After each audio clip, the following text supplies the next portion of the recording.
अल्हम्दुलिल्लाह। अब इसके बाद तकरीरी प्रोग्राम का आगाज़ किया जा रहा है। मैं सबसे पहले अजीज़म इरफान ज़हीरुद्दीन को दावत देता हूँ, वो आएँ और अपनी मौजू की वजाहत करें।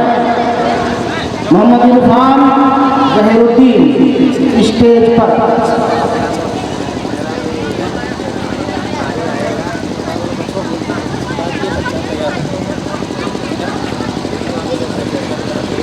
अस्सलामु अलैकुम व रहमतुल्लाहि व बरकातुहू। अल्हम्दुलिल्लाहि रब्बिल आलमीन वस्सलातु वस्सलाम अला रसूलिल करीम, अम्मा बाद। हज़रात, मैं आपको सामने में जिस ईमान लेकर हाजिर हुआ हूँ वो है कुरान शरीफ। हमारे रसूल सल्लल्लाहु अलैहि वसल्लम खुदा की तरफ से किताब मिली है, पढ़ने में बरकत है। एक हर पर दस में क्या मिलती है, सब अल्लाह की बातें लिखी है।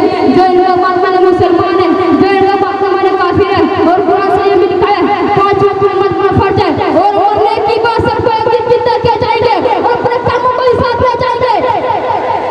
5 वक्त नमाज पढ़ना फर्ज फरमा, और क़यामत के दिन सबसे पहले पूछा जाएगा 5 चीज़ों के नाम बताएं। अमीन, अमानत, जन्नत, शहादत, फर्ज। अस्सलाम वालेकुम। अल्हम्दुलिल्लाह। अब इसके बाद मोहम्मद अरमान ज़हीरुद्दीन को दावत दी जा रही है, वो आए और जन्नत और दोज़ख के मौजू पर गुफ्तगू करें। अरमान ज़हीरुद्दीन।